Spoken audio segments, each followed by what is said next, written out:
You're listening to the Native Plants Healthy Planet podcast, presented by Pinelands Nursery. Here are your hosts, Fran Chismar and Tom Kinesic.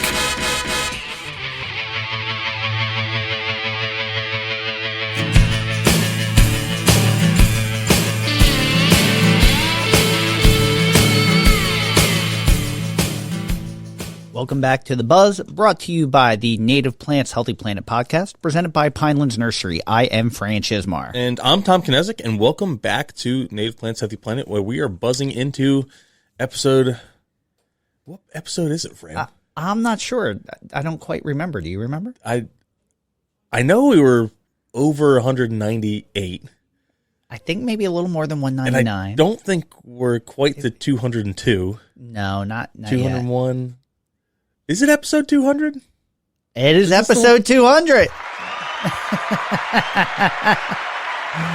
Can you believe it? It's crazy to think that when we started this, here we'd be 4 years. Happy anniversary. 4 years, yes, that's right. A happy anniversary. 4 years and 200 episodes deep into this labor of love. We're just coming out of the honeymoon phase. This is... We don't know if we're going to make it a distance. We're hopeful. It's funny, it's even though it can be hectic putting some of these episodes together, it's crazy how much more hectic it is trying to do a native plant every day, like juggling that one on top of this one. Christiane's written all 9 weeks, but we've only recorded 2 weeks as of yet. So we haven't announced a date yet. It's coming soon. We wanted to get at least 4 weeks under our belt before we made a date and start scheduling out. So, but quite an accomplishment, I have to say. I wonder how many podcasts can say they've been around for 4 years and 200 episodes. I don't. I'm really sure know. quite a lot, but there's so many where it's they record like 2 or 3. It's really easy to start a podcast because you don't need a lot of equipment. But I think a lot of people don't realize how regular you need to be to be successful. Yes, and we really saw the difference because originally we were going to go every other week before the Buzz episode. Yeah, at one point we were going to just do once a month, and then we went to every other week.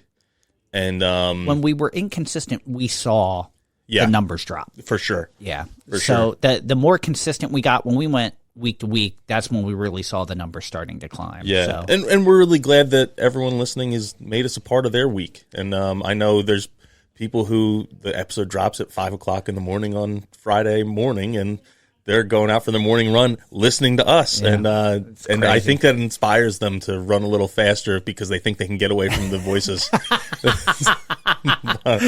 How many listeners do you think started at episode 1 when it launched?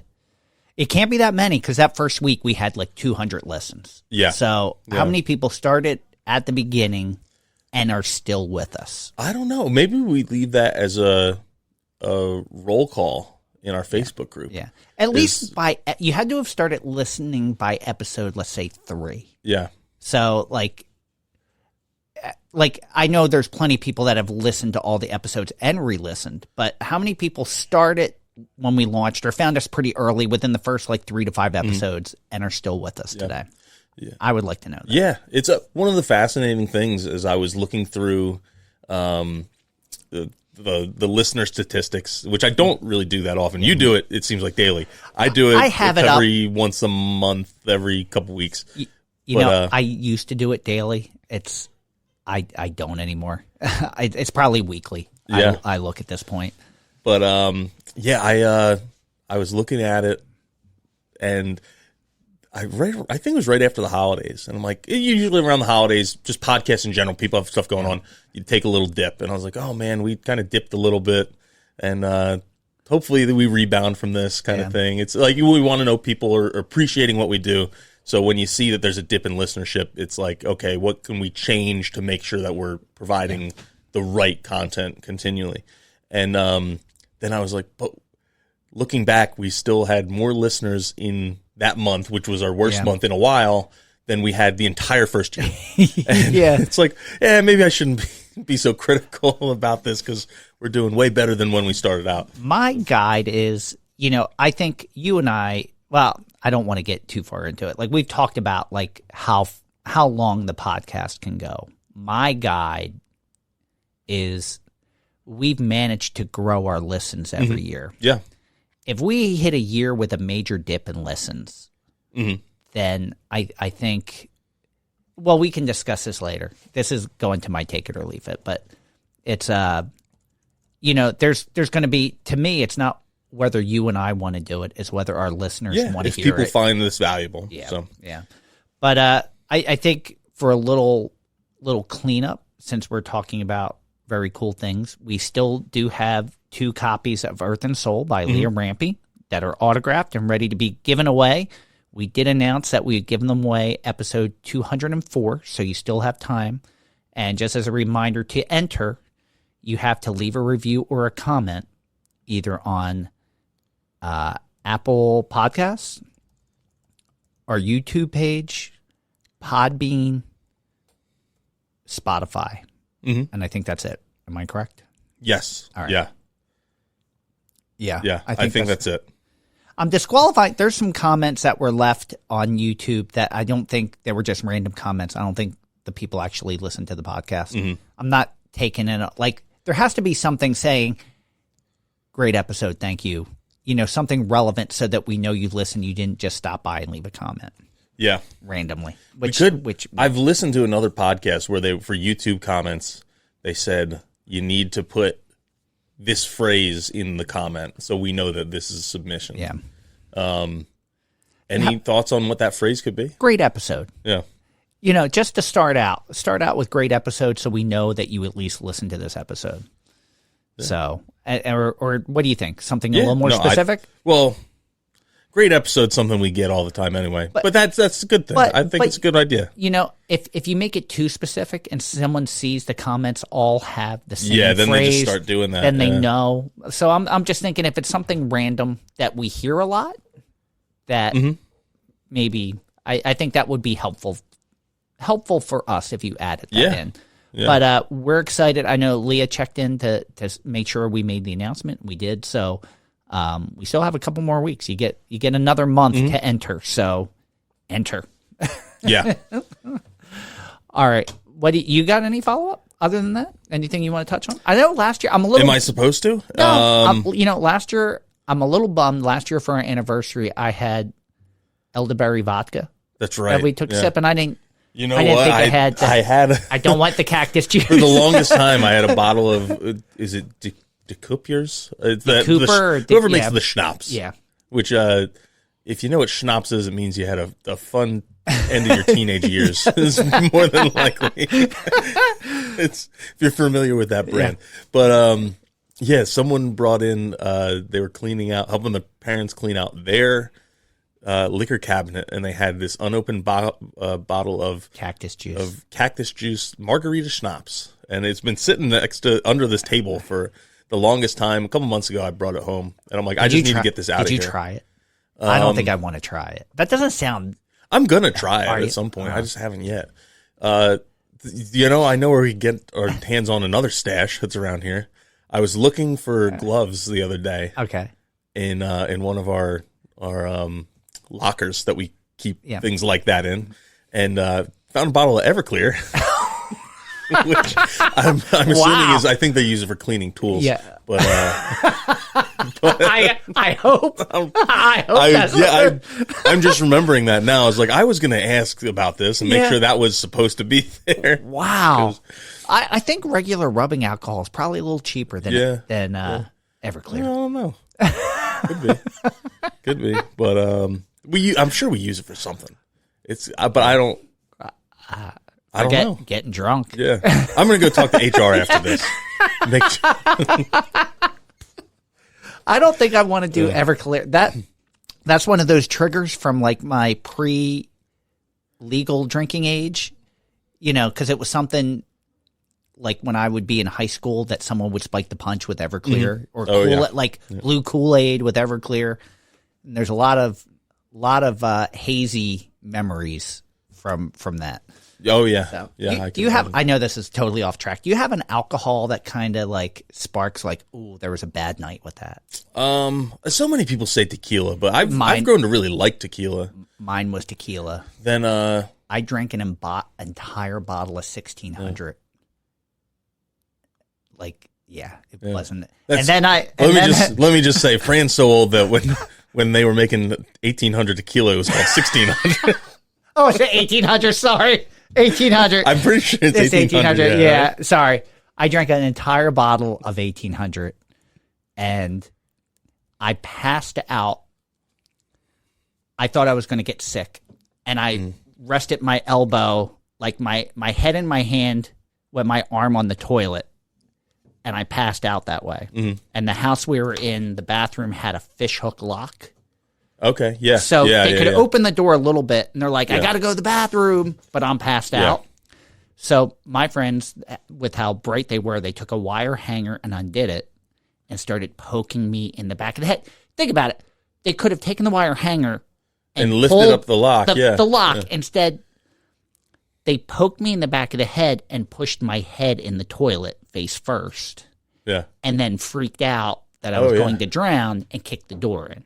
And I'm like, like the next day, like when I had my wits about me, I'm like, you could have just like lifted the hook with the. So interesting. That's my story. I guess I should have saved that for maybe a secret. No, I think I was I think I was like 17. The one I can't really stand now is Fireball, because that was like when in my early 20s, that was the shot of choice. And not so much it was the what's it called? Heartburn. That's what really I'm like, I can't even touch that now. See, I never had any weird like for me in my early 20s, it was Goldschlager. Was like Jägermeister or Goldschlager, but you found out like pretty quick if you did like 4 or 5 shots of Goldschlager, the next day your throat was actually like swollen from I don't know what it was. And your net worth had gone up. I was real worth gold, a little right? Yeah. You just have to. You need one of those seed cleaning sieves to get it on the way out. There you go. So anyway, plants, native plants.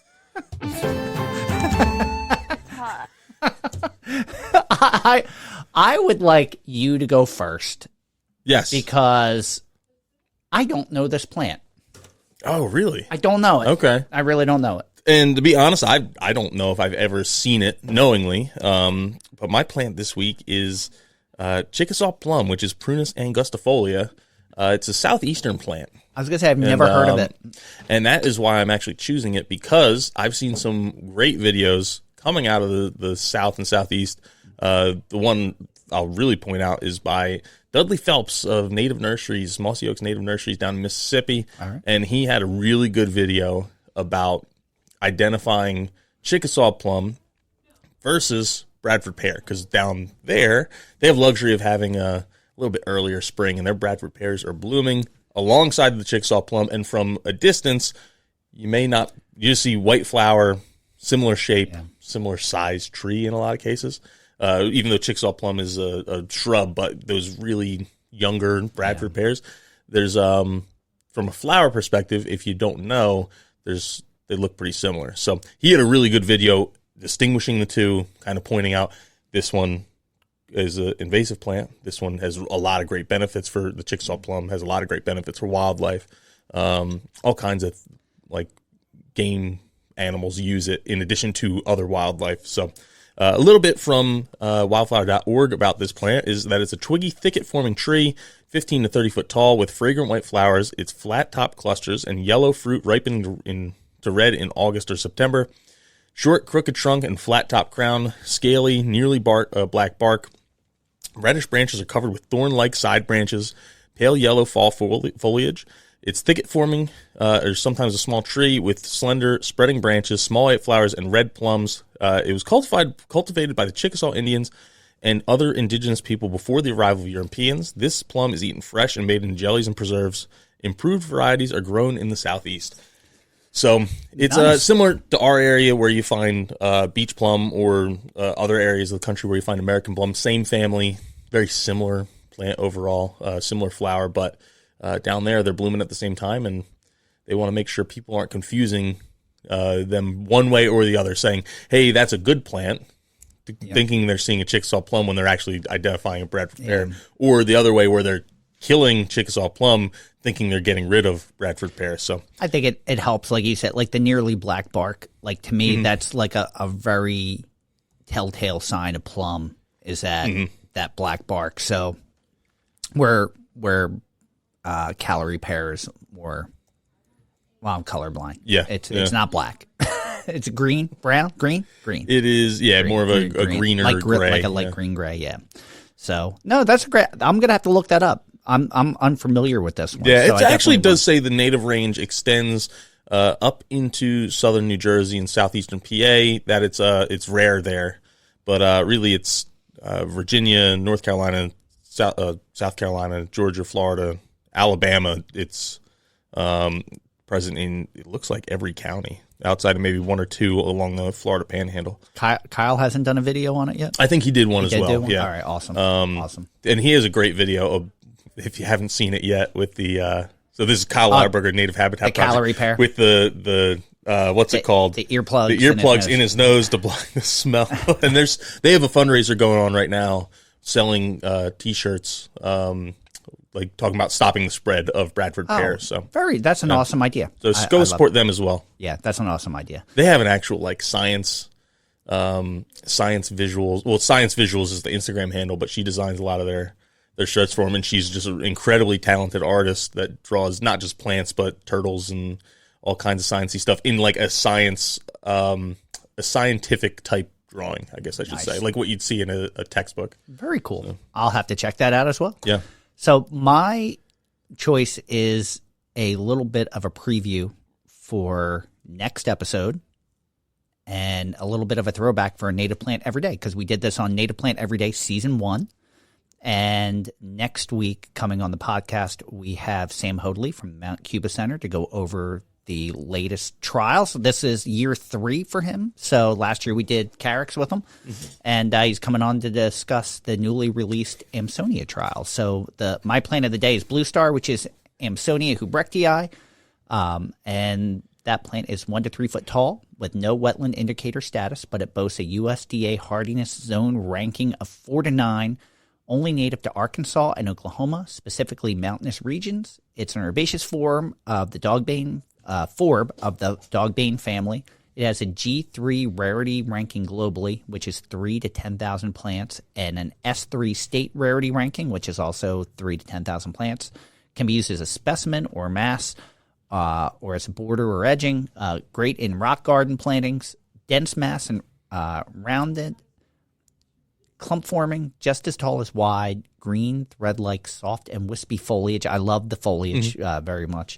It has a very textured look. Powdery blue, 1/2 inch star-like flowers appear in terminal clusters in late spring, atop stems blooming in April and May. After flowering, slender elongated seed pods form. Bright golden yellow fall color. Sun or part shade. Will get floppy in shade, but the flowers will last longer in the shade. It's low maintenance, easy to grow, long-lived, with no serious insect or disease problems. Can be a victim of foliar chlorosis. It's not very picky about the soil types as long as it's not sitting in water. Insects enjoy the nectar, especially long-tongued insects like carpenter bees, hummingbird moths. Attracts butterflies like the mourning cloak, and ruby-throated hummingbirds are also attracted to the nectar. It's a larval host of the swallowtail butterfly. So, it's funny how that has such a small natural range, but performs so well nationwide, it seems, and has so many benefits for pollinators. So, one I see quite often, that the fall color is so striking, and the thread-like foliage is one of those ones that you kind of just have to run your hand through it when you see it. So we get to talk more about Amsonia next week with Sam Hoadley, and we're really looking forward to that. Yeah, so definitely. 2 fantastic choices. Neither native to our range. I wonder how Chickasaw plum does in northern climates, if it's not hardy. It's. I was looking at the Bonap map of it, and it shows it having native counties in the what's that? How do you refer it? The UP, the Upper Peninsula of Michigan. Oh, really? Yeah. Wow. So, okay. Now, and even in the around Chicago, in Illinois, and northeastern Indiana, seems like there's quite a few populations in Illinois, cool. According to the Bonehap map. It's found in a couple different counties, and it's not listed as rare.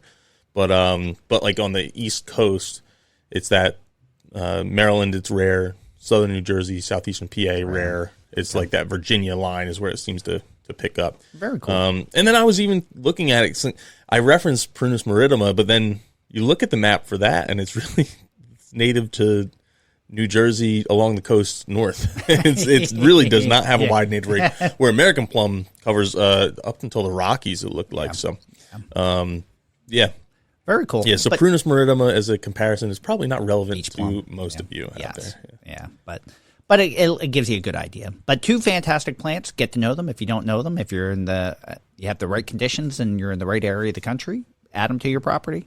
Both are great choices. I think, are you ready for this or that? Yeah. All right. All right. Last week, or last buzz, I should say, I had an article about bird populations in decline.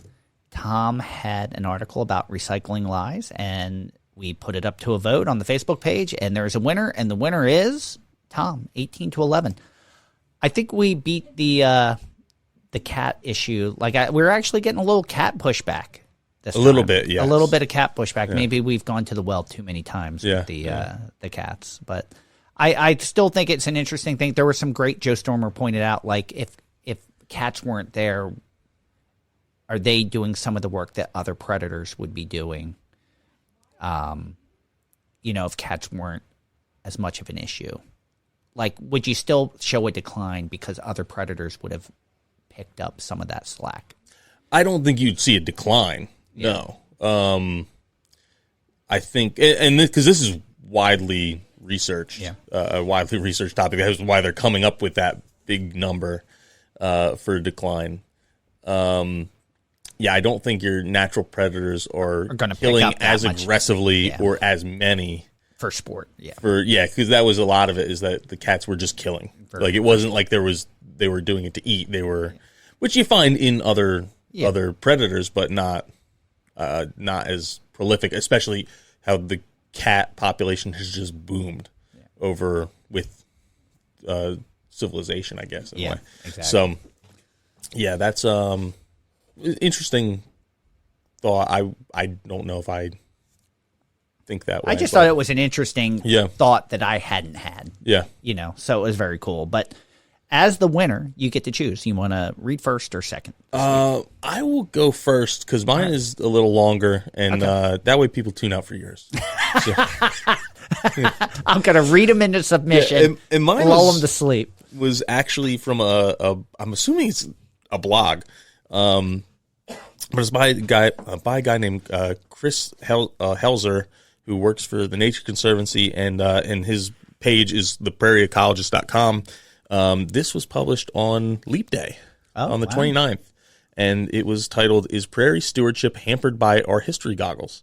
And so, like I said, it's a little long. I'll stop me if I'm droning on, but I'll try and get through it all. I will never stop you. What I'll do a lot of times with these, just to kind of cut down, is I'll go through and say, I'm going to take a couple sentences out, paragraph out, because it doesn't, I want people to be able to read it on their own too, but it doesn't, I don't want to say it's filler, but it's not necessary to understand the concept of the article. Yeah. Where I couldn't really find as much of that in this.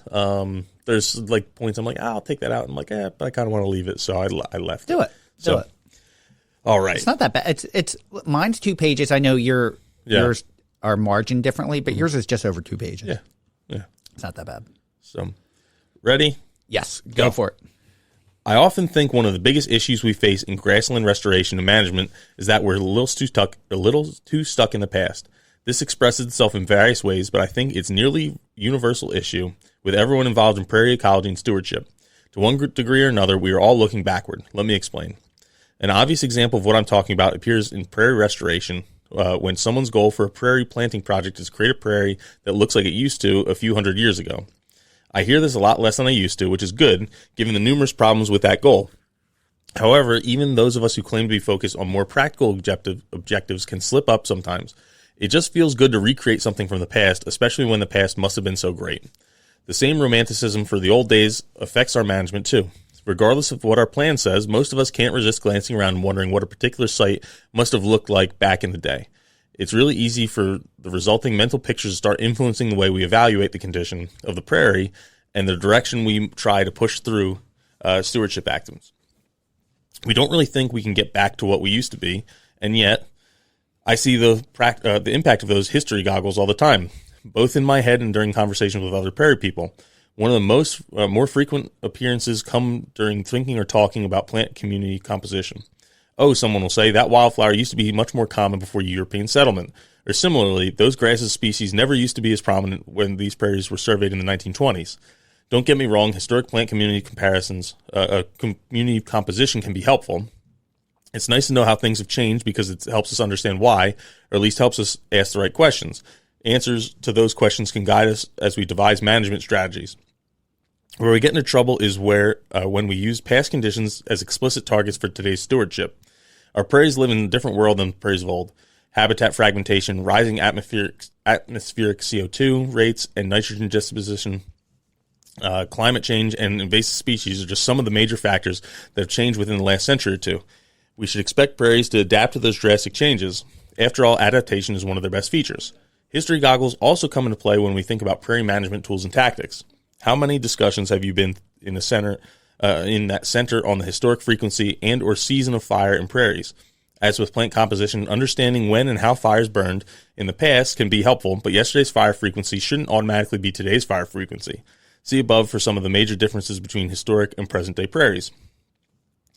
People who apply grazing to grasslands often wear very thick history goggles. If I had a nickel for every time someone tells me their particular grazing strategy mimics what bison used to do, I'd be swimming in nickels. I don't want to swim in nickels. Even if your approach somehow perfectly mirrors what bison used to do, and it doesn't, why would that be the best approach for today's prairies, which aren't what they used to be? That applies, by the way, to whatever grazing animals you're working with, including bison. There are lots of great reasons to put bisons in prairies, cultural, ecological, and otherwise. Expecting them to eradicate smooth brome and reverse climate change, though, is going to lead to some big disappointment. That doesn't mean bison or cattle, for that matter, can't play important roles in today's prairies. In many grasslands, especially larger ones, they can manipulate habitat structure, combat the dominance of grasses, and create lots of wonderful messiness. They can't or won't, however, turn back the clock. We've got to cast off our history goggles and look forward if prairie conservation is going to succeed. Restoration and management strategies need to be built on creating future prairies, not past ones. That's an uncontrollable, even scary prospect, though, isn't it? We don't have any reference points in the future, after all. It's easy to look back or guess at what used to be there and aim for it. I don't have answers to this dilemma. I do have ideas.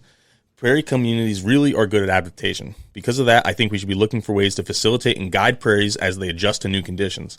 One way to do that is to help them maintain the resilience that they need to adapt. We do know something about how to do that. Remember, ecological resilience doesn't mean natural communities don't change. Instead, it's measure their capacity to adapt. The ecological resilience of prairies relies heavily on two factors: habitat size, connectivity, and biological diversity. The first helps the second persist, and the second provides the redundancy of function that means that there are species to fill crucial roles no matter what a prairie has thrown at it. Making the prairies bigger and better connected comes through restoration, efforts that build new grasslands habitat adjacent to and between existing habitats. We have lots of evidence that prairie species respond well to that kind of restoration. There are lots of thoughts about how to manage for biological diversity in prairies, many of which seem to work well. There isn't a single best way to do it, and the effectiveness of practices and approaches can vary by geography, soil type, prairie size, and many other factors. The key is to focus on the diversity of the plant community, as well as the more difficult to measure communities of animals, fungi, bacteria, and others. This is where I think it's most important to push past our reliance on history. It's tempting to judge plant species, for example, by whether we think they used to be part of the plant community or at a particular site, or how abundant they might have been. We're getting to the point where that may not be very relevant anymore. That includes non-native plants, by the way. Now we're getting into really uncomfortable territory for some folks, but let me be clear that I'm not proposing we stop preventing the appearance or spread of all non-native plants and prairies. What I am proposing, however, is that the native or non-native plants or status of plants might not be the best metric to apply.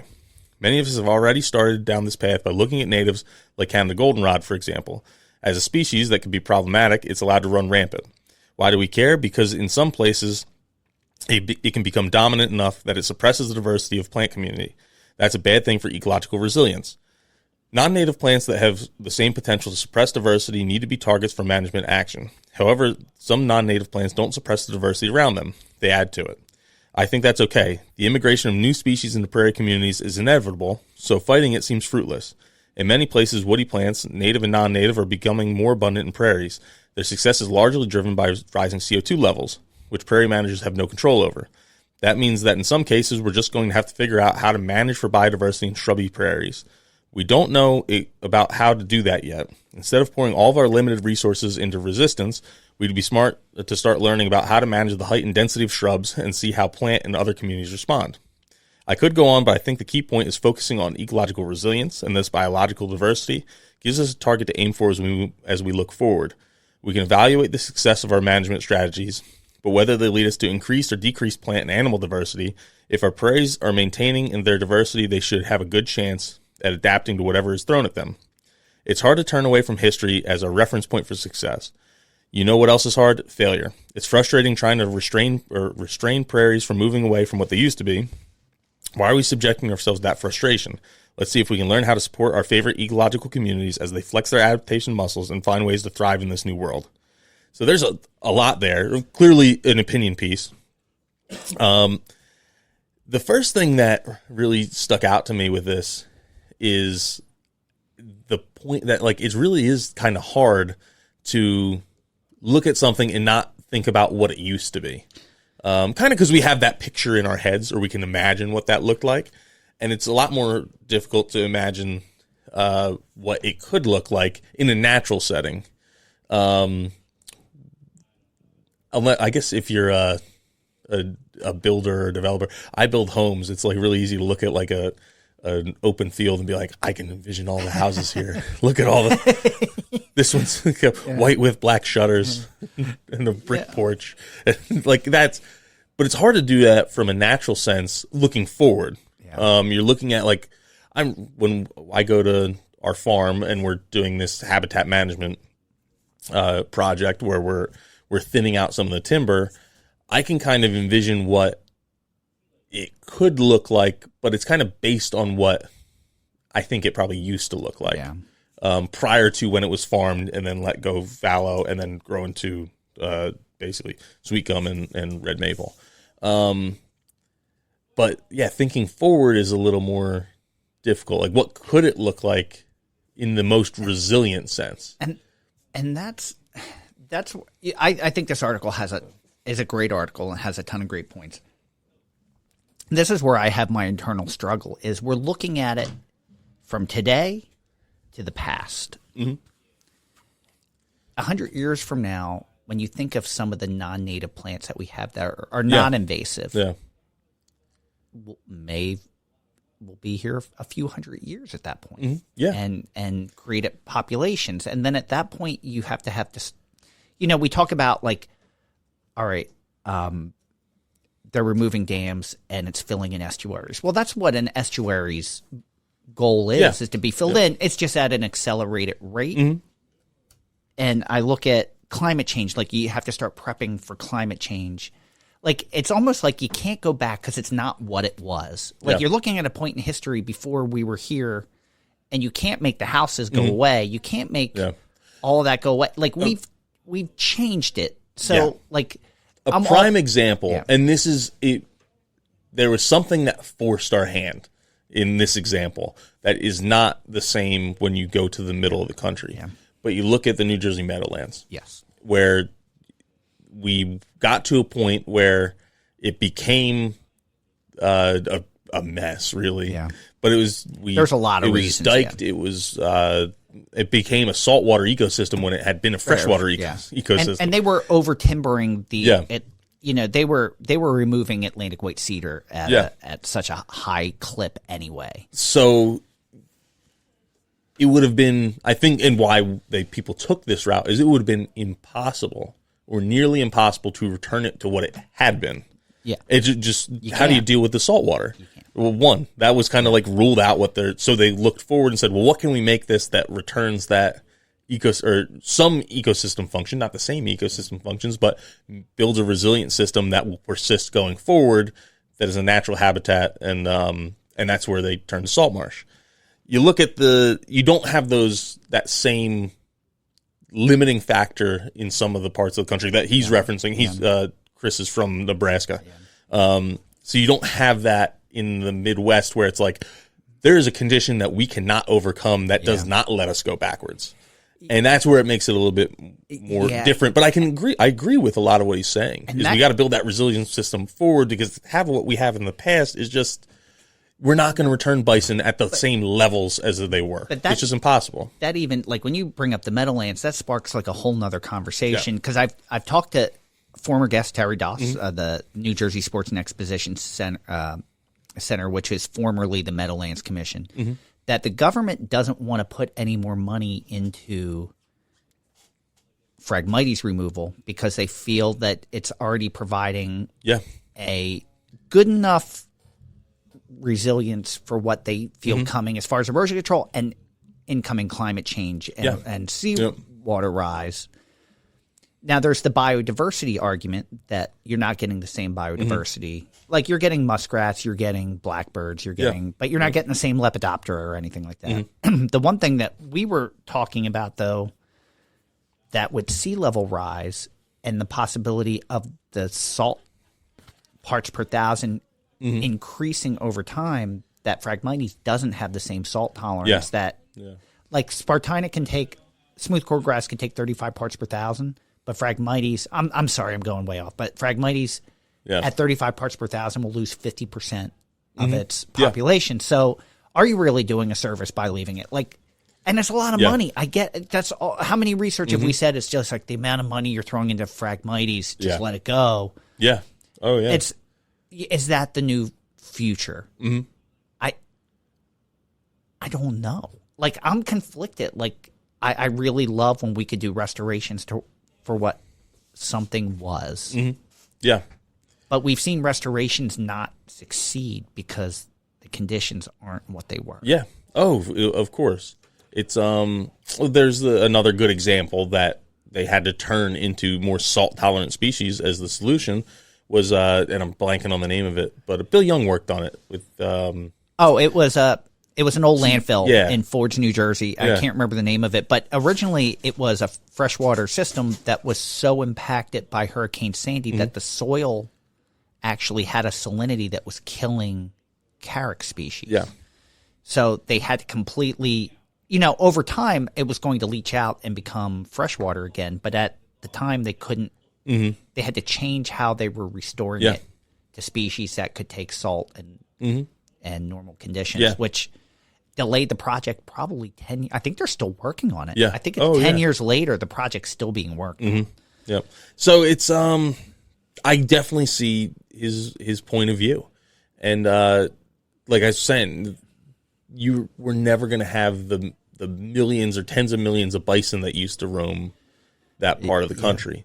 They're not coming back. So you could do it on a small scale. Okay, I'm going to have a 1,000 head bison ranch.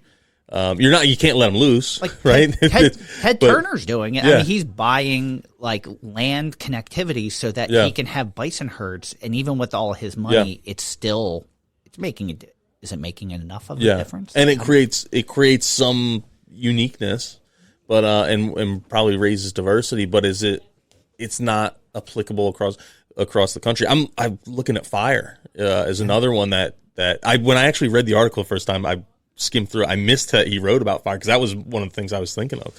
Is you have these fire dependent ecosystems, but we're especially in certain parts of the country, you're at a point where you can't have fire like that. It's supposed to burn every other year. Like that's just not practical in these suburban areas.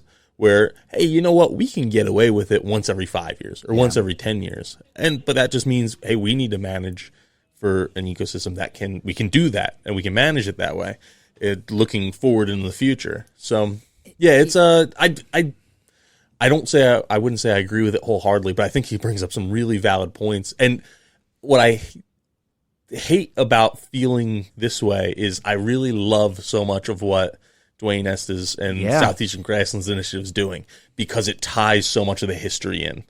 And they put up a really cool graphic. Well, they kind of bashed a graphic someone else put up the other day saying, hey, this is like a plot map, and it was talking about virgin forests in the U.S. And they're like, you have places marked as forest that were never forest. So this is not an accurate map, and it's not telling the real story. And I think they're doing some, honestly, I think they're, as much research and historical data they're getting, they're designing a lot of their work in a forward-thinking, resilient model, saying, hey, this was something that was really prevalent, but let's have some.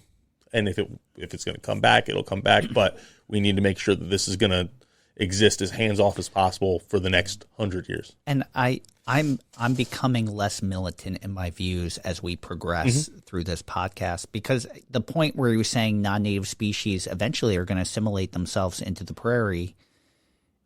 Why would you, if it's adding biodiversity, especially as it's not all native insects anymore, it's not all native pollinators anymore. If you're trying to keep biodiversity and it's not invasive and it's not suppressing native biodiversity, is it wrong? Yeah. And it's like, those are the things I'm struggling with now, because I keep seeing enough research that I'm like, I don't know. I don't know. It's one thing if it's an invasive. That's an easy conversation. But and it gets even trickier because it's some of these non-natives that provide some ecosystem services and maybe rapidly providing more as they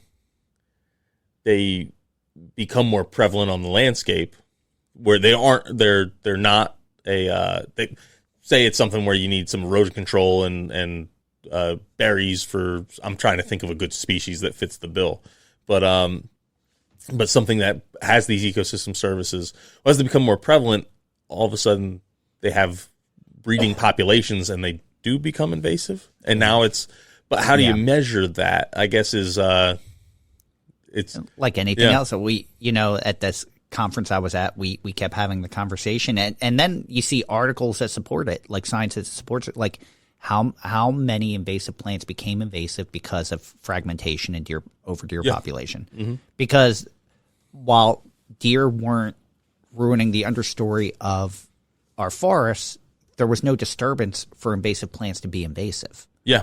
Yep. But in the reality of today's world, how many plants are invasive because of those? And let's be honest, are we ever going to get back to normal deer density where we're at? I don't know.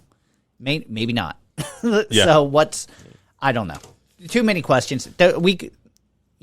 Those types of articles and those types of questions are why we are still doing this 200 episodes later. Yeah. Because it gets more and more science, more and more questions. I don't know if I'm any closer to an answer.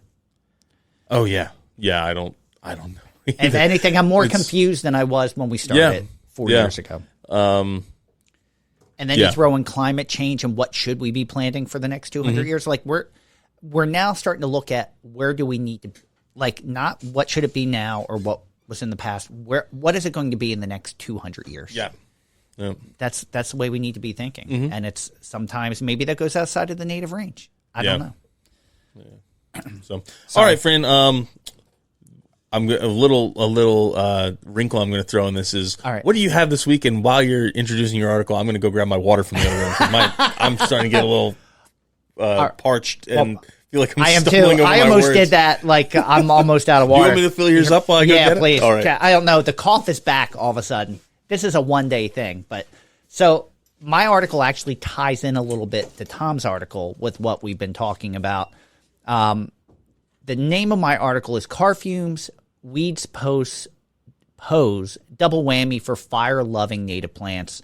This was gifted to me by one of our listeners. It's by Grace Fruto and Trina Kleist, and it was on ucdavis.org.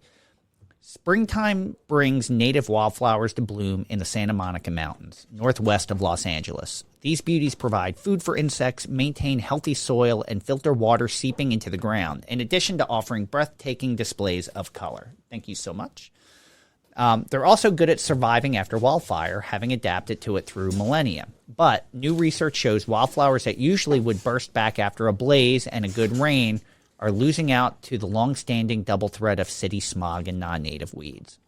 A recent study led by Justin Valère, assistant professor at the UC Davis Department of Plant Science, found that native wildflowers and other plants that typically flourish following fire were instead replaced by invasive plants on land that received the kind of nitrogen contained in vehicle emissions. Many native plants in fire-prone areas rely on fire, and some are entirely dependent on it. Some are even most abundant after a fire, Blair said. But we found that these fire-following species may be especially vulnerable to the combination of nitrogen pollution and invasive plants. That's part of the reason native plants in these mountains have been declining. The problem faced by native plants can be likened to drawn down bank account. Funds withdrawn are not being replaced. It starts with fire, an important ecological process, Valère said. Flames burn through plants on the surface and return their nutrients to the soil. Seeds sleeping in the ground wait for the next rain to sprout, then use those nutrients to grow. Plant diversity is often highest in growing seasons immediately after a site burn, he said. But invading plants have many disadvantages over native ones. They often sprout earlier, grow faster, and create more seeds, all while tolerating drought. They're like cheaters, Valère said. They don't follow the same rules. Nitrogen, too, is an important piece of every plant's nutrition. They get a fertilizing boost from nitrogen that floats up in vehicle emissions and falls to the ground. But the invaders use nitrogen and other nutrients to grow faster, winning the race for water and sunlight. As a result, fewer native plants reach maturity, producing fewer seeds that keep their population thriving. The 2013 spring fire that gave Valère a unique opportunity to study the combined impacts of wildfire and extra nitrogen. He and colleagues from UC Riverside and the National Park Service created test plots in the Santa Monica Mountains where the fire had burned. Then they added nitrogen to the soil to mimic the amount and type that LA smog would deposit. Over the study's 3 years, native plants that typically would have flourished after wildfire instead declined even faster in the plots with added nitrogen. Native seeds sprouted but didn't flower. Over time, the soil's bank of seeds drew down. Each seed has one chance to flower and reproduce, Valère said. If a seed grows and gets outcompeted, the seed has lost its chance to replenish the seed bank. Without the chance to replenish their bank account, native plants will die out and the ecosystem will be thrown out of balance. There's inherent value in biodiversity, Valère said. These invasive weeds could prevent the reestablishment of native shrubs after fire, sometimes forever altering the plant community. The loss of native plants can have a cascading effect on the larger environment. Problems can include the loss of native bees that feed on the flowers and mudslides when rain make hillsides unstable. In similar areas where biodiversity flourishes after wildfires, including parts of the Mediterranean Basin, Southern Africa, and Australia, air pollution also threatens native vegetation. The addition of city smog could have serious consequences for the biodiversity of fire-prone ecosystems worldwide, Valère warned. The study was founded by the National Park Service, Air Resources Division, and Bloom Hayes Ecological Research Grant. Co-authors include Irina Irvine of the National Park Service and Edith Allen of UC Riverside. So it kind of ties into what we were just talking about. And to me, I know it's not on the same scale as LA, but I think of the smog over Atlantic City, which I don't remember always being there. Like just over the last 5 to 10 years, to me, I noticed that smog when we're in the area.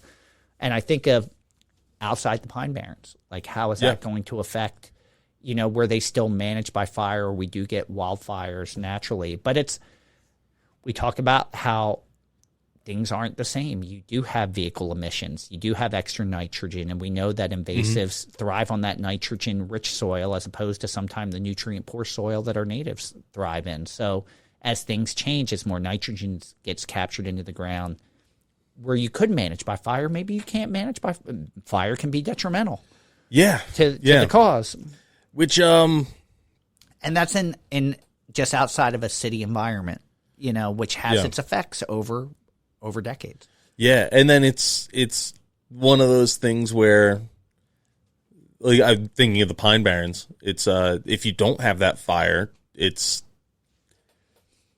you have a lot of detrimental things too. Yeah. So it's which one is worse? Which one's doing more good? Which one's doing more harm? Yeah. What's the best way to treat it? How are we moving forward? And you're not getting rid of city smog. You're not getting rid of vehicle emissions. Maybe over time, if you have electric cars. I was going to say New Jersey and California will be. And And I'm saying that facetiously. Yeah. But what is it? 2030 in New Jersey? 2035 is the new date in New Jersey, and where new vehicles have to be electric. All new vehicles have to be electric. Which I was talking to someone from California, and they were saying that there's a lot of people that are what they'll do in what they were saying people would do in California if they wanted to get a gas car is they would drive over to Nevada or over the border to the next state, buy a gas car, and then register it in that state. Yeah. And one other example is someone had a property in Montana but lived in California, bought the car in Montana, registered in Montana, but would live in California with the Montana car for a while. Eventually, a lot of these people were getting busted for tax evasion because they didn't pay a sales tax in California, where the car is going to be most of the time, and with facing like jail time in some cases. So so that's what I heard was happening, but who knows? This is a single source that was someone I literally just met. But it's funny. Like I look at, all right, 2035 is only 11 years from now. Yeah, it's not that far away. No, but it seems like it's too far away to happen. Yeah. Like the infrastructure's not quite there. I don't know if the grid can support it at this point. Well, not yet. One of the things they've done in New Jersey, and I think I had issues with this in California too. I believe they did. In New Jersey, because the grid cannot support that much electric draw right now, the power companies are actually paying for businesses to switch to LED lighting because it uses less power, and then they will have more to supply these other as they're bulking up the grid in other ways, but there'll be less draw. So we got for our potting barn, we got lights for $4 a fixture, and they're like $400 some lights. Yeah. So it's what would have been a cost prohibitive lighting project became almost or free in a sense. Do you see as a result more solar fields on ag land? Oh yeah, which is another consequence. So it's just everything has a consequence. Yeah. I don't know. It's like, to me, I feel it's not the best to be all electric. There has to be a combination of the two to make it make it balanced. One of the reasons a lot of people like nuclear. Yeah, so. I know, and it's just all of these things kind of tie together, and they're all talking about the same things. And maybe you can't manage the land the same way it was managed pre-colonization. Yeah. It's not feasible. I'm just thinking as we're talking about this, we did talk about having an episode all about green energy and how it would impact the environment. That was I think what sparked it was the offshore wind farms, and save the whales. And then we just never did it. No. So I started reaching out to some people, and then just things got too complicated. It will happen. We just hadn't done it. It will happen. But it's because it's growing. It's becoming a bigger question mark. Yeah, I think, and it to me it changes restoration. What restoration is. Yeah, but I don't know. Like you see it some because of climate change, but not what land is or what the world is today and what is it going to be in 100 years. And I have a feeling that's where we need to start looking as far as restoration goes, and it's not quite there yet. I mean, I romanticize about restoring very much. Like, I love every time I see a salt marsh restored to what it was, and they're successful. I love that with the amount of carbon they capture and the functions that they prove and the amount of biodiversity they create. I love that. I just don't know how long we'll be able to do that. Yeah. So, two great articles. Oh, yeah. Sorry. Two real head scratchers make you think. Yeah, 2 great Good articles. So Monday, we will put the vote up on our Native Plants Healthy Planet Facebook group, and you get to vote because And of course, the choice is yours. I missed a button. What are the odds of that? Stay tuned for more of the Native Plants Healthy Planet podcast, presented by Pinelands Nursery.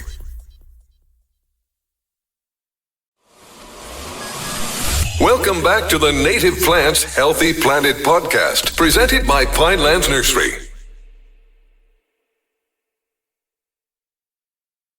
Listener shout-outs. You got a lot to do, Sure do. this week. Yeah.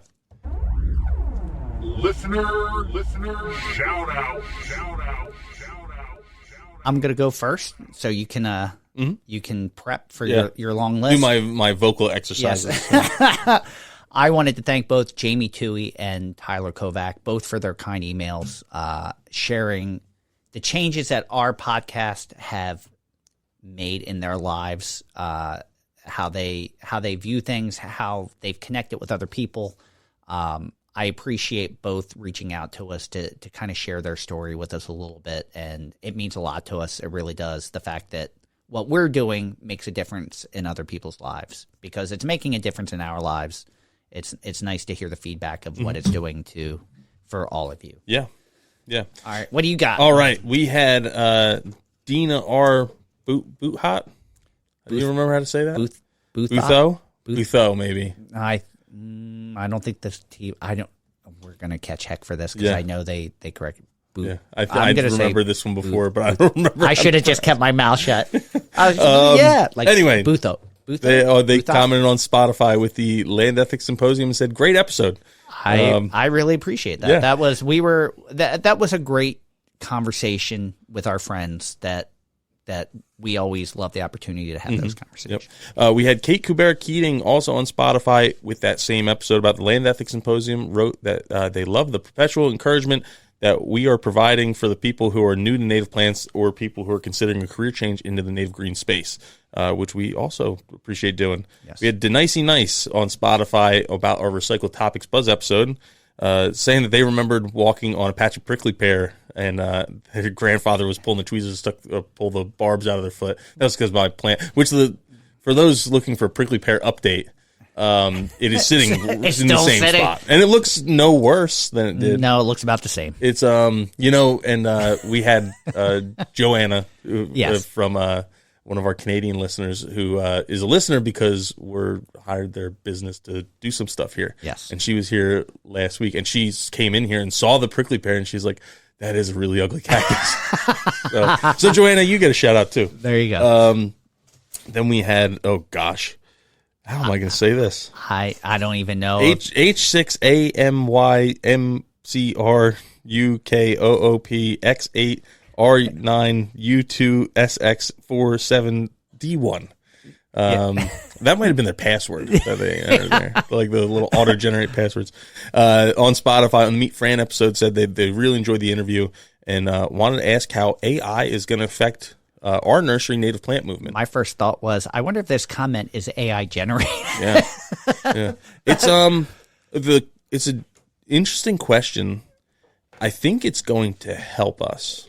We've actually, one of our employees that's in charge of social media has been taking some AI classes of how it can be beneficial to our company and how other companies are using it, just to write like descriptions and like social media, like some of the ideas of how it's being used and can be used. Really interesting, really helpful, really time saving. I used it for an event we're going to host in the fall. I wanted to write a description for like the welcome page or like what it's about. Yeah. And I'm like, man, I don't really know how to write this. And I just put it in AI more for inspiration. Yeah. And I basically looked at it and said, I wouldn't change a thing. No notes. This is perfect. I'm just going to copy and paste it in there. So some of you may see that later in the year when that website goes live. But I think overall it's helping because one of the things in that class that Christine took was like with product descriptions. Yeah. And so on our website, you can basically put in the format that you want. Just say, hey, write me a 100-word description about this plant with the botanical name, common name, and then bullet points for height, Put it in an fall Excel color, spreadsheet. Yeah. and it'll just pump it out. Now you have to check it for accuracy. Yes. But That is the big 10 or so I've done have all been pretty accurate. Yeah. So that, I think it will help the messaging overall for people who are willing to utilize it. Yeah. Not rely on it, but utilize it. So, I mean, it's not. I'm drawing a blank. What was the catalog that Elaine worked for on Seinfeld? I have no clue. I can't even remember the boss's name, but it's like you're not writing those kinds of descriptions. It's for basic facts. Yeah. Like, and it's helpful to get that information. Now, on the flip side of things, you look at like Sam Thayer has been really, really loud about this, and I think he's right. You have all the AI foraging books that have come out that are full of wrong information, or wrong information or outright plagiarism. Yeah, and so you have that aspect too. Yeah, is where AI could really, if in the wrong hands. I would imagine you have other nurseries that are breaking into native plants that are just doing that. Like they're saying, hey, I'm going to look it up on AI, and they don't know how to fact check it. I think we saw a video that was kind of like that. They had to have used AI, or was that pre-AI? Remember the Spartine Alterniflora video? Yeah, that was kind of pre-AI, and I'm not going to name the nursery, but they just got ripped apart on a Facebook post I saw. Yeah. Because they just straight up will ship you the wrong things. Yeah. And but yeah, they had a video about Spartina alterniflora that came up as a suggestion for me, but all the pictures were of like different plants. Like some of them weren't even grasses. And they're in an area where Spartina alterniflora doesn't even saying, live. oh, you should buy this from us. And it was like, and it was just all full of wrong information. Yeah. And, but maybe they have been using AI, but that nursery in particular, which goes by like 10 different names. Yeah. Is known for fraudulent information, selling wrong plants, and sending you the wrong things. Yeah, like so. I think someone was complaining because they ordered like red buds and were sent bush honeysuckle. Wow. Yeah, it's like but it was weird. Some of the things that Christine was learning in that class, like he took someone in the class, took their LinkedIn page, and then had AI just say, "I want you to reach out and connect with every connection that this person has." Mm-hmm. And then after they connect, I want you to write a message saying, thank you for connecting with me. Yeah. Like, and it was like, boom. Like, he's like, I just got your following on my LinkedIn page. Yep. Like, it was kind of crazy. Like, that kind of stuff scares me a little bit. But it will have an effect. We just don't know how much. Yeah. We'll know soon. So we also had some Apple reviews. So one was from Pollinator Punk, which they what was I trying to say here? They're talking about episode 198 and talking how they brought in the neighbors, the cat that the cat that the neighbors ditched, brought them inside, so it's not going to have issues with the birds outside because they're keeping it inside. And 5 stars there. Then you had 8. But I love that they said, won't get the birds, yay birds, except for the starlings. Yeah. Then you had Asta Eco on Apple, also 5 stars, and said they absolutely love this podcast and they can listen for many episodes multiple times. And thank you for doing this. On YouTube, we had Adrian Blank, from Canada, saying so inspiring. Both guests, thank you. And the last one was Roddy on Podbean, also about the Canada episode. Just said, great episode. Good job. So, you're entered. All of you are entered in the 5-star review giveaway for the book that we mentioned at the beginning. If you want to enter, all you got to do is leave us a 5-star review and do a little typing. Yep. It's easy. Leave a YouTube comment, all thumbs these up, people, subscribe. Some of these people were already entered, but all these people are now entered to win a copy of that book and future contests. I'm sure there will be more. So and thank you. Also, we on our last buzz, I made a plea saying I just want to be in the first page of the science podcast, and we were close. We were 112. Yeah, we're down to like 160 now, or 200 now. It varies every week. But days. So the more 5-star views, more subscribers we get, the higher we get. So keep it up. Yes. Yes. I know it sounds funny, but we have the dip. We have been getting way more listeners for guest episodes than Buzz episodes. Yeah. If you look, if you scroll through the listens, the Buzz are just behind. Yeah. So pick it up on the Buzz. Yeah. If you wanna rank us higher, hit play and take your headphones off. Yeah. Oh yeah. Download it and then delete it. That's fine. That counts. I didn't notice at first, but I see you have a Grow Read a Book. Grow Read a Book.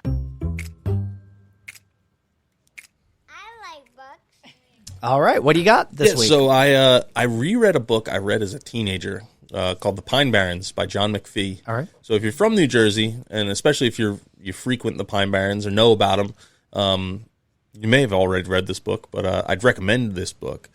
Even if you're not from the area, or you're from someplace, you're going through to the Jersey Shore and you're driving through the Pine Barrens, it kind of just gives you a little perspective of how special that place is.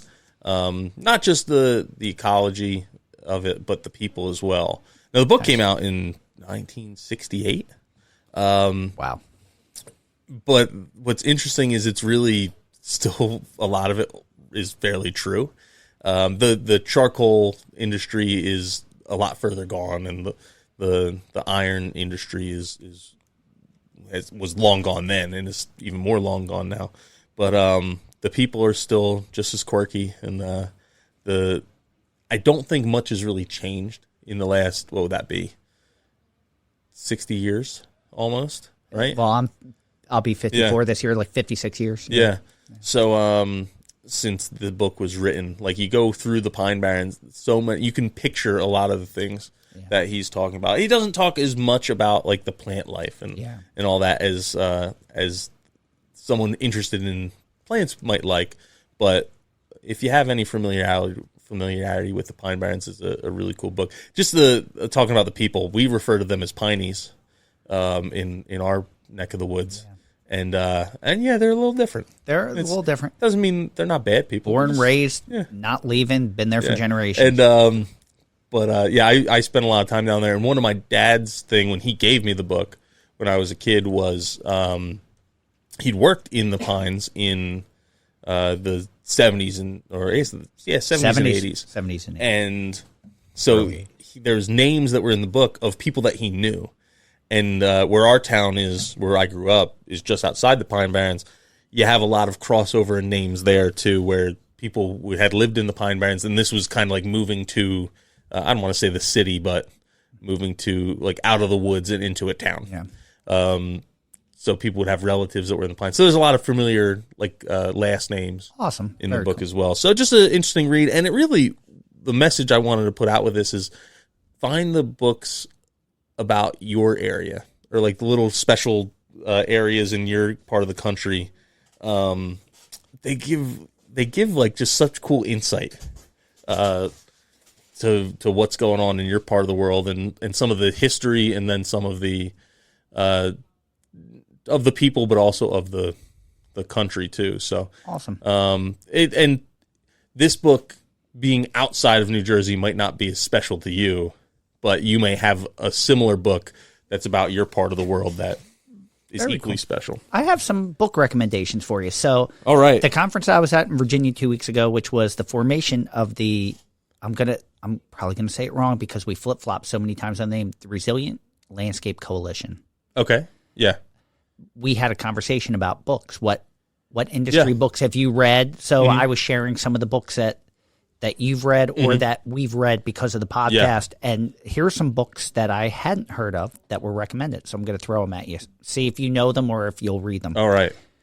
I have to finish the 800-page Beatles book that I'm reading, Tune In right now, which is probably the biggest book I've ever read. So I'm 8% done. But The Devil's Element, Phosphorus in a World Out of Balance by Dan Egan. Northwoods by Daniel Mason. The Tree Line, The Last Forest, and the Future of Life on Earth. I've read that one. That one's good. I think I reviewed that one. Did you? Too. Okay. And Ecology of a Cracker Childhood by Janice Ray. I haven't heard of that one. All right. So check those out. I have them on my reading list. It's just I don't know when I'm going to get to them. Yep. That's my... None of them on Libby for me, right. but maybe Okay. on your library will have them.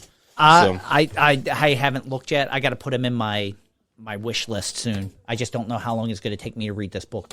So, but fantastic book, and some other choices. So speaking of, and good topics, and speaking of topics, we wanted to, since we've hit 200 episodes, to celebrate 100 episodes, Tom and I went through and we remembered some episodes out of the first 100 that really stood out to us.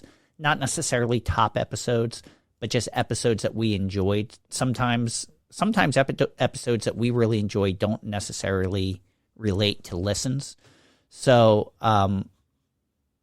we wanted to go over the second 100 episodes and just go over some of the episodes that really stood out to us that we were really excited about or really happy about or stuck out in our mind. So I've written down 6. How many did you write down? I wrote down an additional 1, 2, 3, 4, 5, 7. 7. Okay, so you want to do every other?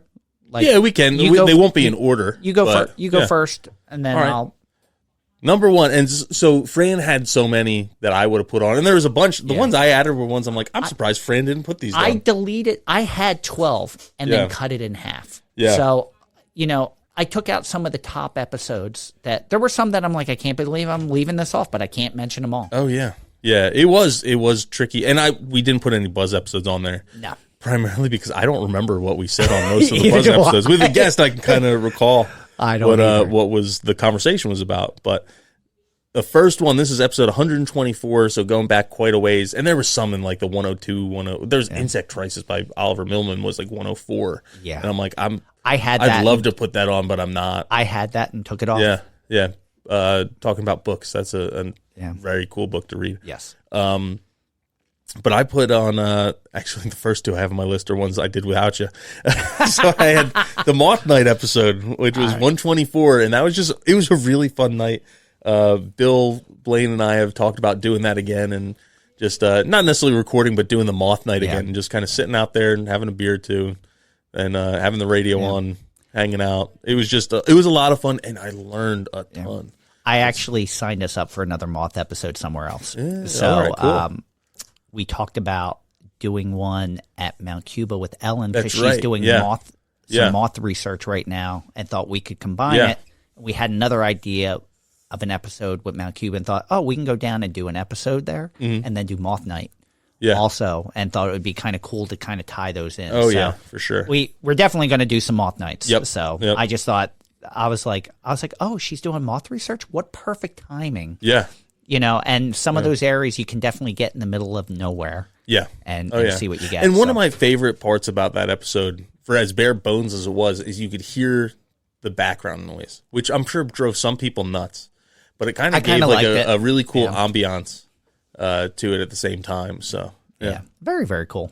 My first one that I chose was Meet the Nature Conservancy Cities program, because I think it showed a different aspect of what we all think about the Nature Conservancy and the type of work that they're doing and how important the cities program and urban horticulture and urban native plants really plays a part. Johnny Quispe just got a promotion, I believe. He's in charge of not just the city he was working in or the region he's working in. He's now overseeing, I think, a few regions.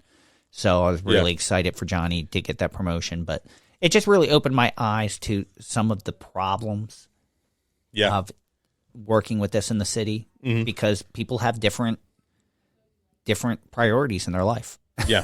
But how important these things are in their life as well. So it was just a very interesting conversation. That was episode 120, so that goes back quite a way. So just thought that was a pretty cool conversation. Yeah, so then I also had another one I did by myself. This is at the Eastern Native Grassland Symposium in 2022, and it was called Sharing the Gospel. I sat down with Kyle Leibarger, who's very quiet. That episode. Talked a lot, but was audibly quiet. Yeah. And then Shannon Trimboli, just kind of talk about how we each broadcast a message about native plants and where we found successes, where we wanted to improve. It was a really unique episode, just talking to each other about our individual paths. Very cool. And both were past guests, and it was kind of cool. I actually enjoyed that one. I was sad I wasn't a part of it, but with what we're hosting this fall, I hopefully get to be a part of some really cool. We're going to have some secret tape conversations, maybe some main conversations, some secret tape conversations. So it'll be a cool cast of people to get to do that with. I go back to episode 130 for Native Plants Healthy Planet Live, our first live broadcast ever, which we did at the New Jersey Native Plant. Is it Native Plant Society in New Jersey? Yes. Okay. Yeah. I know. I always mess that up. I do too. Native Plant Society in New Jersey had us at one of their plant sales, and we had Dr. Randy Eckel on from Toadshade Nursery, and it was a great conversation. I knew it would be good, but we just had a really intimate conversation in front of a group of people, which was, and it was fun getting to bring that to an audience, and we've got to do it multiple times since then, which is very cool. For sure. Next on the list, I had I actually did 3 in a row here, and then yours was the one right after this, episode 128. Okay, we had a good run there. We did have a good run. We had Sharon on from the Xerxes Society talking about it would end up being a roundtable, but the milkweed contamination conundrum, and talking about when you're buying these pollinator plants from specifically milkweed from garden centers, or they would actually tested the plants and found so many different pesticides and fungicides included on those plants, and how they can affect pollinators, and kind of steering people. How do you, even though think you're doing the right thing, buying some of this stuff, there are trace residues of harmful things to the monarchs, and how do you balance that, and then how do we get the industry to move forward? Why I added it is that's one that really made me think about our business and some of the things I thought we were doing that were fairly innocuous, that maybe are not so, and what we can do to rectify some of that. Yeah, I haven't given Sharon a shout out, but this gives me an opportunity to, because she had reached out to me after the Meet Fran Chismar episode, and we just got to share, life experiences, like being single parents and like things that you do for your career and trying to find your way. So it was just nice to get to bond with her in that way. Like, we had a great episode, but it was just kind of very cool getting to talk to her, and I appreciate her reaching out to me on that. I have episode 170. I skip like a little bit. Like, we had a good run, and then all of a sudden I skip. So my next one was 175, which was Meet Camille Dungy, and that one was just Camille. We tried to go through the proper channels to get her on through her publicist, and Camille just said, I'll just do it. Like, we were trying to make it work. She's like, just let me know when you want to have on. And I fanboyed. I love the book Soil. So to get to have these meaningful conversations with her, and get to talk about her book just shortly after it came out, was just a very cool fanboy moment for me. So, and I appreciate that. And I didn't realize she forgot to tell us that she was speaking in New Jersey like the week after we had her on. And some of our listeners went. I didn't realize till I think it was day of, and I couldn't make it. But I missed the opportunity to get to hear her speak. But it doesn't matter that you skipped ahead, because I filled in all the gaps here. And I have another little section here. Remember when we had Daniela Shebitz on? I was going to say, how'd you forget that one, Fran, on your list? Because I felt like I took it off because we talked about it on being a top 10 episode. But I put it back on. That was such an incredible conversation with her. And then we emailed with her back and forth probably for 2 weeks after the episode. And it was just so great getting to meet her and know her and have those cool conversations. Yeah, it really was. And that was about her background, and then ethnobotany, and that was episode 146. Yeah. I kind of went moving forward, episode 177 with Meet Birdscaping Industries. Tim was such a awesome guest, and that episode, with the way it's trending, is probably going to be in our top 10 next year. Because it just keeps. Every time I look, I was like, wow, this one's really just keeps gaining momentum. But just hearing how he got into the industry, how he decided to make it part of his life, and his views were just very genuine and honest. And like his quote we use for one of our conversation or one of our lectures that we do, where it's like,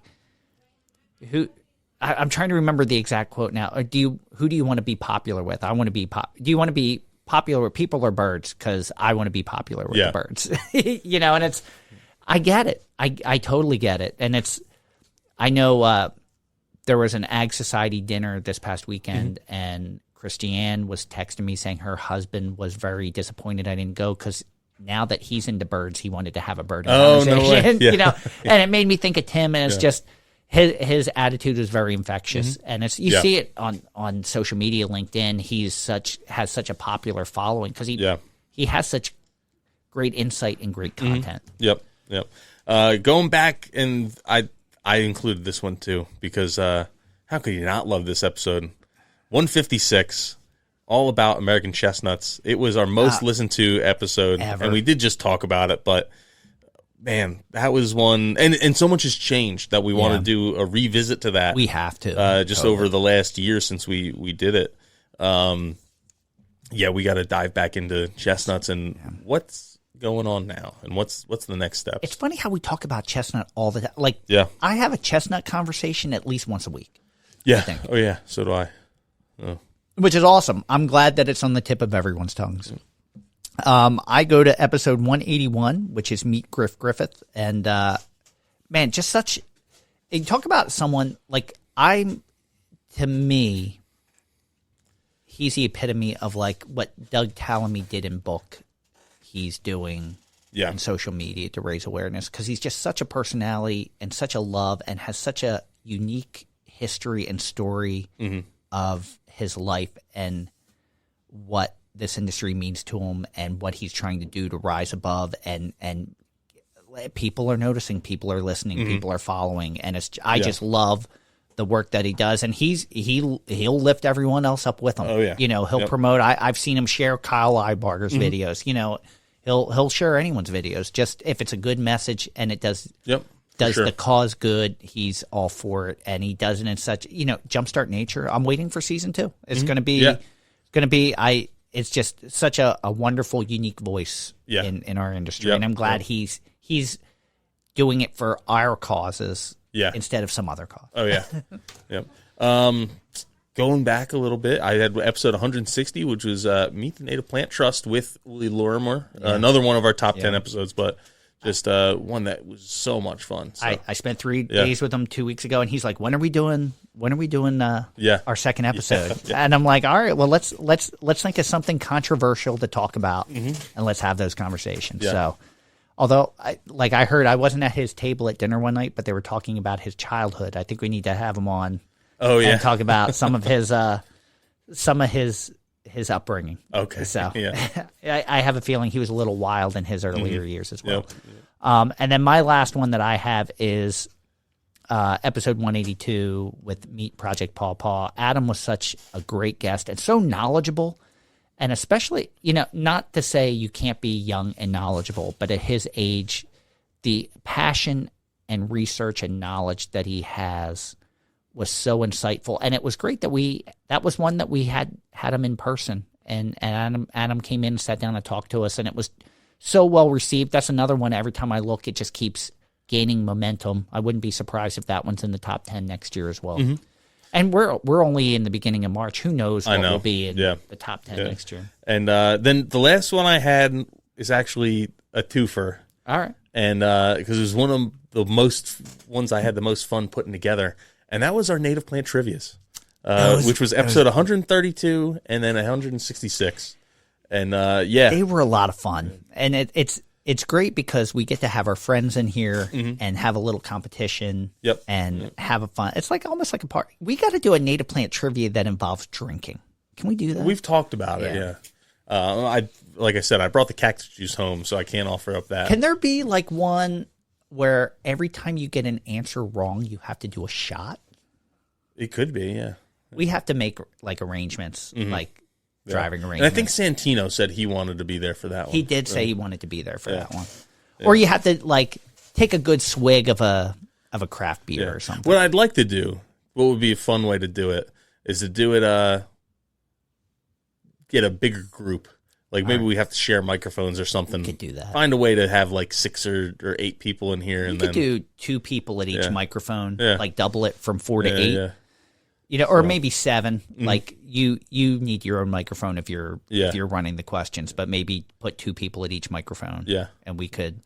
It would be interesting to have Daryl and Steve back on, Joe and John back on, and then bring Santino in, Yeah. and then like battle out for supremacy. And Yes, I can bring some either mead or cider from the brewery, Armageddon Brewing by my house. Cool. That I would be think kinda cool. we got to make it a plan. They have cranberry ciders and blueberry cider. We could do yep. something native plant related in a cider and have some good drinking. I like it. I love it. I like it. All right, so last but not least, take it or leave it. And I know you've seen it by now, but I put down we're 200 episodes down, another 200 episodes. Oh yeah, I think that's the goal, is to at least go another 200. What a blessing that would be. Yeah. If this is Go that another 4 successful years. and people find it valuable enough that we'd want to continue, or that we feel that we should continue. There's a lot of work that goes into it, especially for Fran. Less for me. I kind of just show up. But No, it's work for both of us. It really is. but there's a lot of work that goes into it, and it's fun, and we learn a lot. And that's one of the things when people ask me about it, I kind of say, it's like, even if we weren't getting thousands of listens per episode, I'd still want to have those conversations. Yeah. Like, in fact, I was talking to someone about this yesterday, and they were asking about the podcast, and I kind of said, it's like, selfishly, it opens the door to so many things where we can call up someone out of the blue and ask them, and we have something to offer. Yeah. And they're a little bit more willing to listen to us than maybe they would be otherwise, because we can say, hey, you know what, we have this podcast and we get X amount of listens an episode or a month and total, and you'd be a great fit. I think people would really like to listen to you, and which we might not get otherwise. Maybe we would, but maybe not. But it's, I figure these last 4 years are probably my biggest range of professional growth over 4 years. Forged deeper and better contacts in this industry over the last 4 years, had greater conversations. My knowledge base has greatly increased over the last, they always say if you do something enough, like if you read 20 pages a day of books on a certain topic, after so many books or so many years, you're an expert. I feel that this podcast has the amount of hours that we've put into it over the 4 years have gotten us closer to be experts on some of these topics. And I don't know, it's a good part of the day for us. We're obviously very passionate about it, and it's a great way to have these conversations and get paid for it. Yeah. Like make it part of our day, and it just lends to everything. I think it's made our business and life richer over the last, richer as far, not in money terms, just in it's made it better. Over I would say definitely. And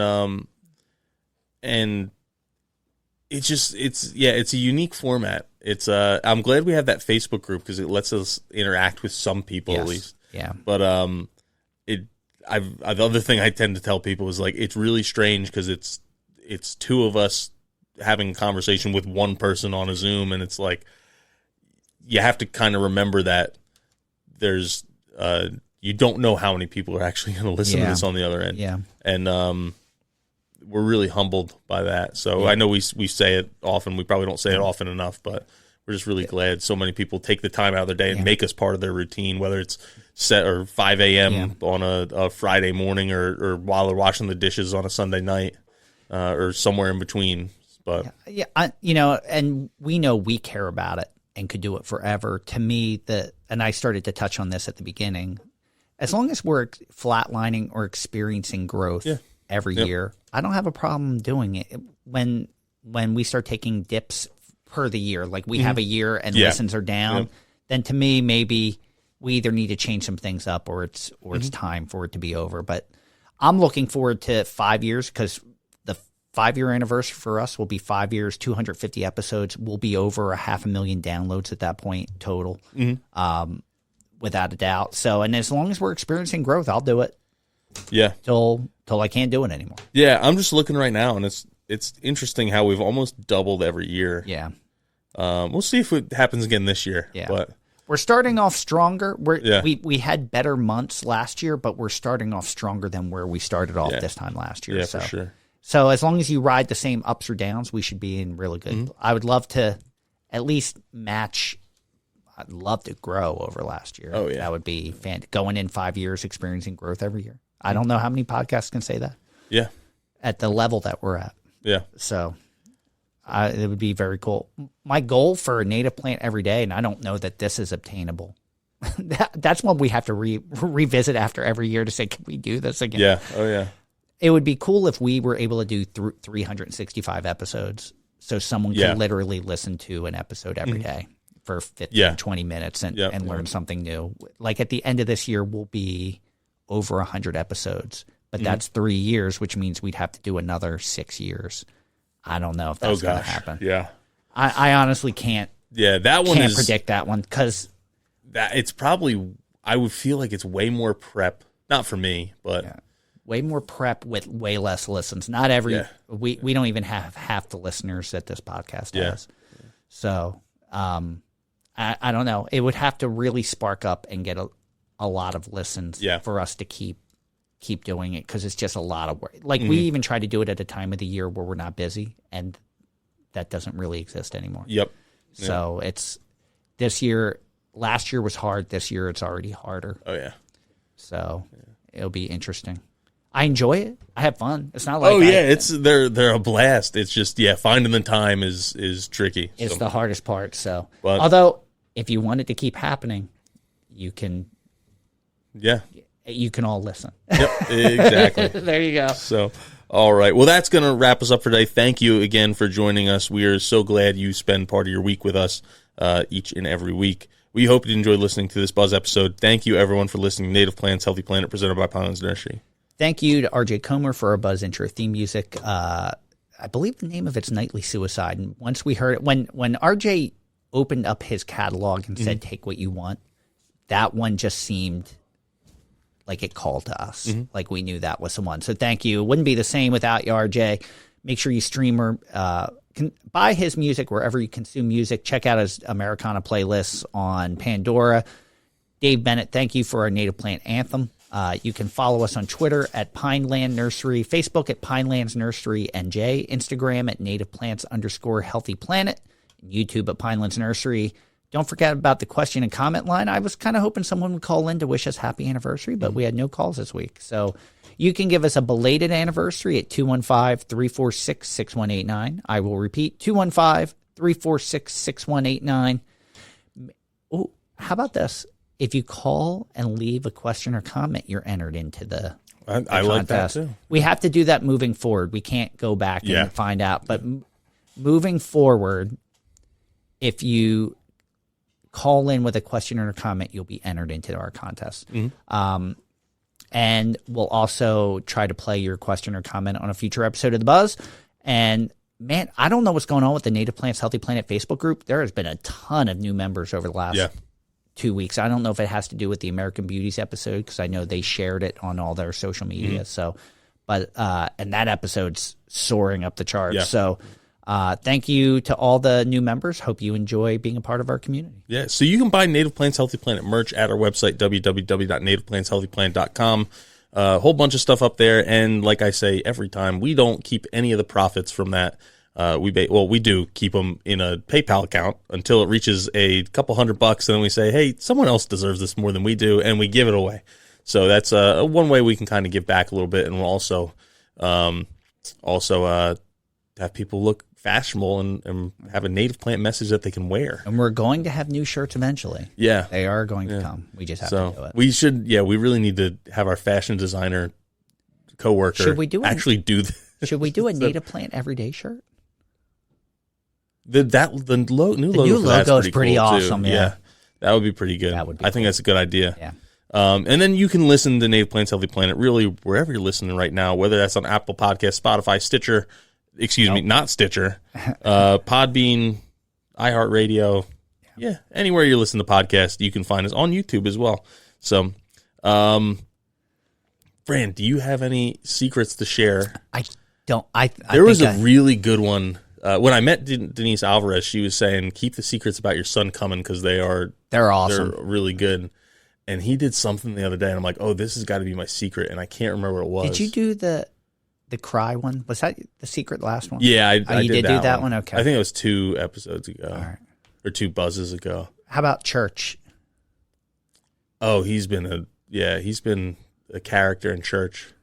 We were in church, and so we go to a Methodist church, and I've been going there since I was a little kid, and it's just it's different. I've been to like Catholic masses, and they're much more like formal and kind of, yes. I don't know, kind of feel. I don't know. They're just very. To me, Methodist dark. Not dark isn't the right word, but like I don't know. Fearful. They make you feel like I don't feel like doom and gloomy. Like in a there. Methodist service to me is very inviting. Yes, yeah, but I think once you get in like a Southern Methodist, it's a little bit different than where we are. Yeah. But there's like it's very community centric, and I think some of that's because we are in a fairly Quaker area, and that's kind of where it just deviated a little bit. But like every service starts off with people saying, "Hey, are there any announcements?" People like someone's like, "Oh my," they'll say like things that are related to the church and announcements, and then about 10 minutes in, there's like they'll basically say what are like joys and concerns. So it's like if you have a prayer request, someone's feeling ill and you want a prayer request, or like someone's having a baby or engaged or got an A on a test, that's where you would raise your hand and then you make that announcement. And the past couple weeks, my son's been raising his hand to make an announcement. He's 3.5, raising his hand to make an announcement, and the pastor realizes he doesn't really have an announcement to make. So he just kind of passes over him and doesn't call on him.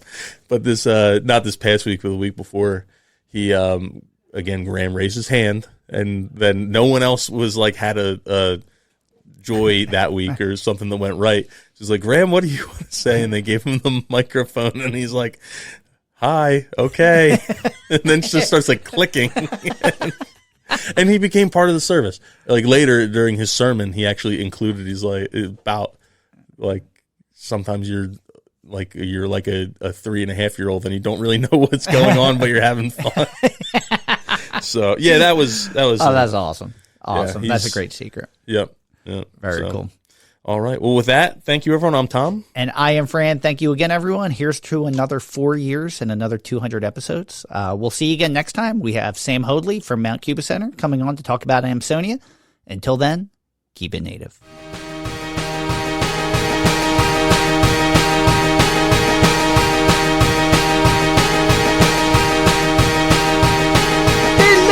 Woods, wetlands, and dales grows a bounty of beauty that never fails. Our native plants, so diverse and so rare, treasures of our land beyond compare. From the ferns below, soaring oaks above, each plant has a place, each plant needs love. Monarch caterpillars launch milk, wheat so tall, bees buzz about, sipping nectar fall. Oh, native plants, how you grace this land. In your diversity, we will take a stand. To preserve our generations to come, and beauty and potency second to none. To protect and preserve the earth, to restore the native plant movement you just can't ignore. Goldenrod, asters, and flowers galore. Monarch is so stunning, can't help but adore. Their colors, their fragrance, a feast for the eyes. Their value to wildlife, no need to disguise.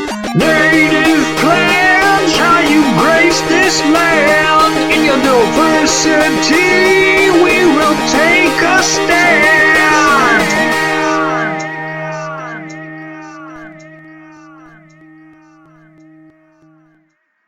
Thank you for listening to the Native Plants Healthy Planet podcast, presented by Pinelands Nursery. Remember to like, share, follow, and comment.